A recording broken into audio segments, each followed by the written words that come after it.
The legendary Paul McCartney made headlines last month after being reunited with his iconic bass guitar that was stolen more than 50 years ago. Well, here in North Alabama, there's renewed hope for our own music miracle with a story similar to McCartney's, the 50-year hunt for David Hood's stolen bass. We believe in miracles, and I think we'll get it back. The date was 1973, and David Hood was on tour with Traffic. They were doing a show in New York, and before the show started, the roadies left the truck just, for like 2 minutes. And while they were gone, somebody stole David's 61 Fender Jazz bass. But it wasn't just any bass guitar. It was the one he played on some of the biggest tracks to come from the area. The one he used to help sweeten the magic of the Muscle Shoals rhythm section. His basses are like his children. They're an extension of who he is.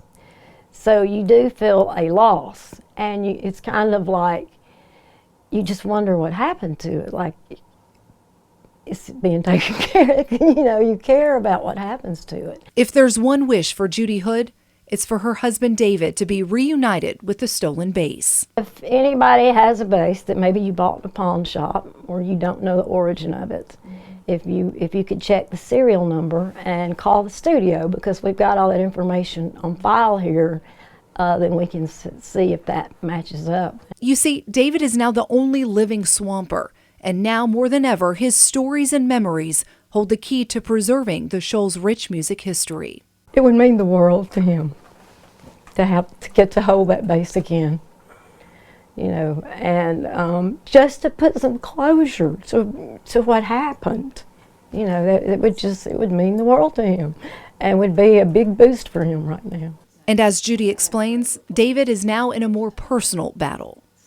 David is very healthy for 80 years old, and we're very, very blessed. He is struggling with Parkinson's, which he was diagnosed with about 1.5 years ago. And so that affects things like your short-term memory sometimes, and his ability to walk. Some days he's more mobile than others. He can always walk, but some days he's unsteady. And so that puts you at a place where your past becomes more important to you than ever before.